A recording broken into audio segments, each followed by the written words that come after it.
अस्सलाम वालेकुम। Welcome to Faiz Abdul novels. कैसे हैं आप सब? उम्मीद करती हूँ खैरियत से होंगे। तो ये मेरा ई बुक नावल था जिसे मैंने सेल किया, और बहुत से ऐसे रीडर्स थे जो परचेज़ नहीं कर सकते थे, तो उनके लिए मैंने यही हल निकाला है कि फ़ेसबुक पर रिटन फॉर्म में नहीं बल्कि यूट्यूब पर मैं इसे पोस्ट करूँ नावल को। तो आज से हम इस नावल को स्टार्ट कर रहे हैं, जिसके आज फर्स्ट एपिसोड में रीड आउट करूँगी। और आप लोगों से गुजारिश है कि चैनल को लाज़मी सब्सक्राइब कीजिएगा, वीडियो को लाइक कीजिएगा, कमेंट कीजिएगा और शेयर आपने लाज़मी करना है।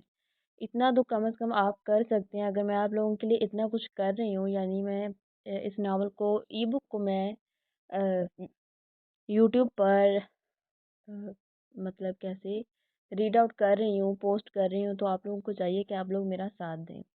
तो आज से नावल को स्टार्ट करते हैं। चलिए फर्स्ट एपिसोड से स्टार्ट करते हैं, और इंशाल्लाह ये रोज़ाना के बेस पे आएगी इंशाल्लाह। मेरे कातिल मेरे हमनवा, फ़ायज़ा बतूल। ये ई बुक प्रोजेक्ट है, तो ये स्किप करते हैं यहाँ से। हया, देखो तो आज फिर से तुम्हारी कारी का बेटा हमारे रिक्शे के पीछे बाइक पर आ रहा है। रिक्शे की पिछली सीट पर बैठी लड़की से उसकी दोस्त ने कहा, जिसकी बेसाख्ता नज़रें सड़क पर उनके रिक्शे से कुछ फासले पर दौड़ती बाइक पर बैठे उस लड़के पर थीं जिसके नाम से भी वो नावाकिफ थी, सिवाय उसके कि वो उसके कारी का बेटा था और मास्टर्स करने के बाद शहर बॉयज़ स्कूल में पढ़ाता था। मुझे पता था, ना एक मिनट लेट, ना एक मिनट वक्त से पहले। ये वक्त का पाबंद इंसान है। नकाब की पिन को दुरुस्त करते वो अपने बुर्के को भी सही करने लगी, जो तेज़ पुरवई के बायस रक्स कर रहा था। हया ने कलाई पर बंधी सफ़ेद घड़ी के डायल को देखते हुए कहा, लहजा पुरजोश सा था। हाँ वही, हाँ वही तो, मैंने भी उसे छुट्टी करते नहीं देखा। अब उस बाइक सवार को देखते उसकी दोस्त बोली। हया की नज़रें फिर से उस पर जा टिकी, जो उनकी गुफ्तगू से बेनियाज सा डार्क ब्लू कमीज सलवार पहने, अपने हल्के सांवली रंगत में बालों को अच्छे से सेट किए, बाइक की मुनासिब स्पीड पर उसे सड़क पर भगा रहा था। पुरवई से उसके सिल्की बाल उड़ रहे थे। जो अपने हाल के वक्त को ज़ाया करते हैं, वो मुस्तकबिल में कभी उस गुजरे हुए वक्त का अजाला नहीं कर सकते जो उन्होंने अपनी नादानी में माजी बना दिया होगा। आंखों पर स्याह ऐनक लगी थी। वो स्याह रंग का लड़का नक्कूश कमाल के रखता था। हर उठती नज़र उसकी सांवली रंगत की कशिश में खो सी जाती थी। हया भी तो खो गई थी। वो तो जब रिक्शे के पास से गुजरता हारून को जोर से दबाया। हया चौंक कर सीधी हुई, उसकी तरफ देखा, जो नज़रों में वार्निंग लिए उसे देखता आगे गुजर गया। हया को यकदम शर्मिंदगी ने आन घेरा। वो क्या सोचता होगा? कैसी नज़रबाज लड़की है। हया ने दिल ही दिल में सोचा और ख़ुद की बेख्तियारी पर खुद को ही 4 हरफ भेजती, सर हिलाकर हंसती। ये तो रोज़ का मामूल था। वो अक्सर इस लड़के को ऐसे ही देखती थी, और वह मामूल के मुताबिक उसे घूरते हुए गुजर जाता। वो घूरता था या देखता था, उस सवाल पर वो शानें उचका जाती थी। वो नज़रअंदाज किए जाने के काबिल तो नहीं था, इसलिए तो हया उसे देखती थी। वो गैर अहम था और ज़रूरी भी। वो रोज़ाना उसे देखने की चाह करती और उसकी ख्वाहिश पूरी हो जाती, जैसे खुद से अजब तरह का मुआहदा था कि वो नज़र आया तो वो जीती, और अगर वो ना नज़र आया तो वो हारी। पर वो कारी का बेटा शरीफुन्नफ्स इंसान था। हया को वार्न करता और फिर नज़र उठाकर देखता तक न था। शायद वो जानता था कि वो किसकी बेटी है। हाँ, उसके उस्ताद की बेटी।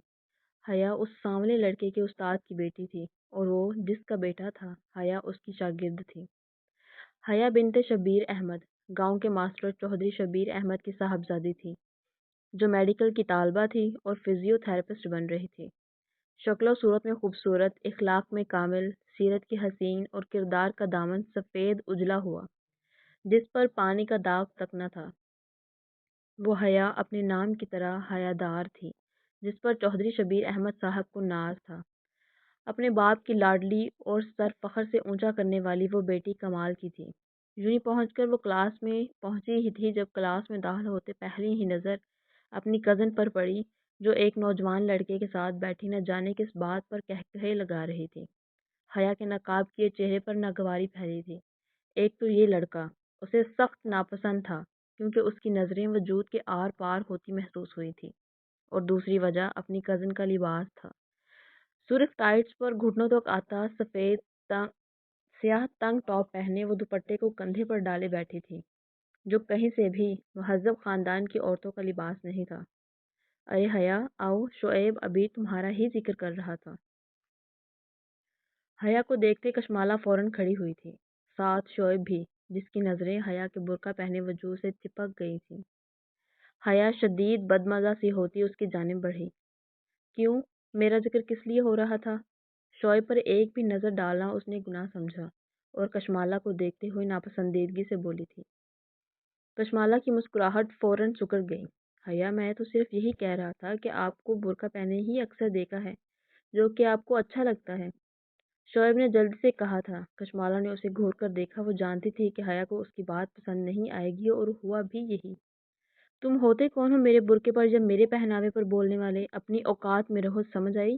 زیادہ فری ہونے کی کوشش نہ کرو، ورنہ یوں چٹکیوں میں تمہیں دھول چٹا سکتی ہوں۔ کمر پر ہاتھ رکھتے وہ شعیب کے سامنے چٹکی بجاتے ہوئے پھاڑ کھانے والے انداز میں بولی تھی۔ حیا میں نے تو بس… شعیب منمنایا۔ اپنی یہ بس کہیں اور جا کر چلاؤ، سمجھے؟ اگر اب تم مجھ پر بات کرتے یا نظر ڈالتے دکھائی بھی دیے تو منہ توڑ کر رکھ دوں گی۔ اب کی بار تو حیا نے اس کی جانب مکہ بڑھا کر ہوا میں روک کر کہا۔ شعیب تو اس کی بات پر اور ہاتھوں کو دیکھ کر ساکت ہوا تھا۔ ایک لڑکی اس سے اس انداز میں بات کر رہی تھی، یہ اس کے لیے ڈوب مرنے کا مقام تھا۔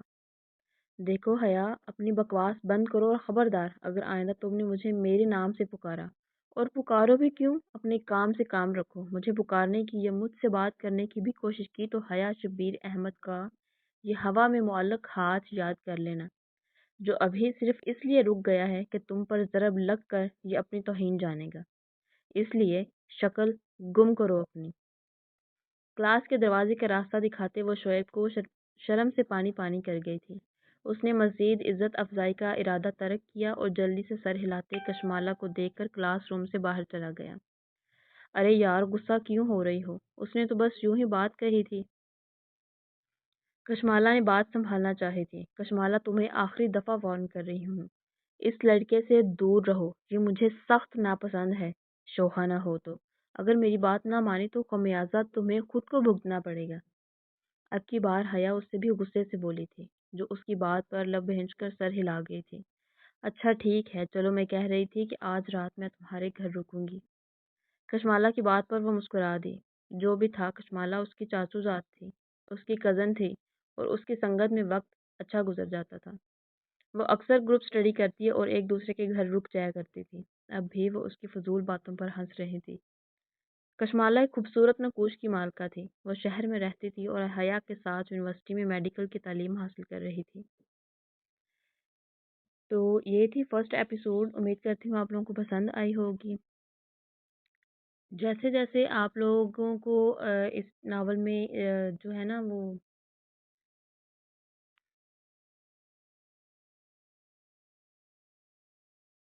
انٹرسٹ بڑھتا رہے گا، ویسے ویسے انشاءاللہ اس کے آگے کچھ ہیں واقعات، وہ آپ لوگوں کو اچھے بھی لگیں گے انشاءاللہ۔ پورا ناول اچھا لگے گا کیونکہ یہ ای بک تھا اور میں نے بہت محنت سے لکھا تھا۔ تو انشاءاللہ یہ فرسٹ ایپیسوڈ تھی، اسے ضرور لائک کیجیے گا، کمنٹ کیجیے گا، ویڈیو کو شیئر کیجیے گا، اور چینل کو لازمی سبسکرائب کیجیے گا۔ سبسکرائب کرنے کے بعد بیل آئیکن کو لازمی ٹچ کیجیے گا، اسے دبا دیجیے گا، تاکہ ہماری ہر نئی آنے والی ویڈیو آپ کو سب سے پہلے پہنچ سکے۔ تب تک کے لیے اللہ حافظ۔ اپنا اور اپنے گھر والوں کا بہت خیال رکھیے گا۔ اللہ حافظ۔